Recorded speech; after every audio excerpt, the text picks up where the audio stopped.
శుభం వ్యాధి శ్రీ గురుభ్యో నమః. సింహరాశి వారికి మే 15వ తారీఖు నుండి 31వ తారీఖు వరకు ఏ విధంగా విషయాన్ని మనం ఇప్పుడు విశేషంగా తెలుసుకునే ప్రయత్నం చేద్దాం. ఈ సింహరాశికి ద్వితీయ స్థానంలో కేతువు, అలాగే సింహానికి సప్తములో శనీశ్వరుడు, అర్థంలో కుజుడు ప్లస్ రాహు యొక్క ప్రభావం, భాగ్యంలో బుధుడు ప్లస్ శుక్రుడు, రాజ్యంలో రవి గురువుల యొక్క ప్రభావం పాజిటివ్గా పనిచేస్తున్నాయి.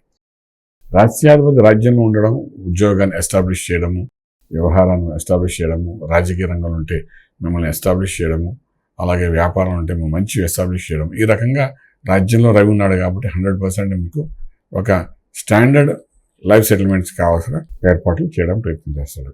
ఏ వ్యాపారం కానీ ఏ ఉద్యోగం కానీ, ఉద్యోగం అంటే సెంట్రల్ గవర్నమెంట్, స్టేట్ గవర్నమెంట్, లేదా ఉద్యోగంలో ప్రమోషన్స్ లాగానే ఉన్నాయి, ప్రమోషన్కి చేసే మార్గాలు సెట్ అవ్వడము, ఇంక్రిమెంట్స్, అలాగే డిజిగ్నేషన్ మారడము, ఇవన్నీ కూడా జరిగేలాగా అనుకూలమైన వాతావరణం కనబడుతుంది. అలాగే ఈ సింహరాశి వారికి ఇంపోర్ట్ ఎక్స్పోర్ట్ వ్యాపారం అనుకూలంగా కనబడుతున్నాయి. అలాగే శుభవార్తలు వింటారు, శుభమైన కార్యానికి అనుకూలమైన వాతావరణం ఏర్పడుతుంది.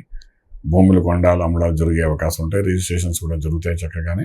కార్యసిద్ధి అన్నది ఈ సింహరాశి వారికి 15 రోజులు ఏదైనా అనుకుంటే సిద్ధి పొందేటట్టుగా పనులు అవుతాయని చెప్పడానికి అవకాశం ఉంది.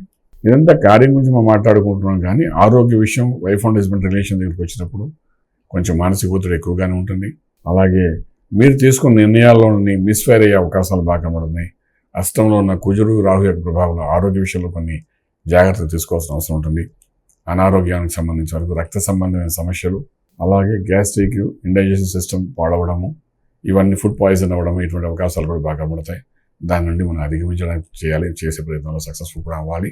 ఓకే, ఇది ఇలా ఉంటుండగా రాజకీయ రంగంలో ఉండే వాళ్ళకి మాత్రం చూస్తే కొంత అష్టమ దోషం ఉంది కాబట్టి ప్రయాణాలు చేసేటప్పుడే కానీ, ఆ ప్రయాణాల్లో కొన్ని ఇబ్బందులు పడే అవకాశం ఉంటాయి కాబట్టి బండి మీద ప్రయాణం చేసేటప్పుడు జాగ్రత్తలు తీసుకోవాల్సిన అవసరం ఎంతైనా ఉంటుంది. అలాగే మనం విదేశాలకు వెళ్ళి సెటిల్ అవ్వాలనుకున్న విద్యార్థులు ఎవరైతే ఉంటే వాళ్ళకి అనుకూలంగా కనబడుతున్నాయి. విదేశాలకు వెళ్ళి సెటిల్ అవ్వాలి, ఉద్యోగ రీత్యా అనుకునే వాళ్ళు మాత్రం కొంచెం ఆచితూచి వ్యవహరించండి. ట్రేడింగ్ చేసేటప్పుడు iron core plus power plants మీద కాన్సన్ట్రేట్ చేయండి, సక్సెస్ఫుల్ అవుతుంది. లక్కీ నెంబర్ 1 మీకు పాజిటివ్గా పనిచేస్తుంది. మంత్రం దగ్గరికి వచ్చినప్పుడు ఇక శనీశ్వరుడు, కుజుడు యొక్క ప్రభావం, రాహు యొక్క ప్రభావం 3 కనబడుతుంది కాబట్టి శివునికి అభిషేకము, పంచ సూక్తుల్లో ఏదైనా ఒక సూక్తంతో చక్కగా శివునికి అభిషేకం చేయండి. చేసి ఆ తీర్థాన్ని తీసుకోవడం ప్రయత్నం చేయండి. ఒకవేళ మీకు రాకపోతే క్యాసెట్ పెట్టుకొని అది అవుతున్నంతసేపు మీరు అభిషేకం చేస్తూ ఆ తీర్థాన్ని తీసుకోవడం ప్రయత్నం చేయండి. దీనివల్ల ఆరోగ్య విషయంలో కొంత న్యూట్రల్గా అవ్వడము, అనారోగ్యానికి సంబంధించింది కరెక్షన్ జరగడము, అలాగే డయాగ్నోస్ చేయడం ప్రాపర్గా ఏంటి అనారోగ్యం ఉంది చేసి మీకు రిజల్ట్ ఓరియంటెడ్గా జరగడం, ఇవన్నీ జరిగే అవకాశం ఉంటుంది. లేకపోతే అన్ని రిపోర్ట్స్ బాగున్నాయంటే మీకు అనారోగ్యంగా ఉంటూనే ఉంటారు, ఆ విధంగా జరిగే అవకాశం ఉంది. కాబట్టి ఇటువంటి ప్రయత్నాలు చేయండి, శివునికి అభిషేకం చేయండి, డెఫినెట్గా రాజమార్గం పొందగలుగుతారు. శుభం వ్యాధి.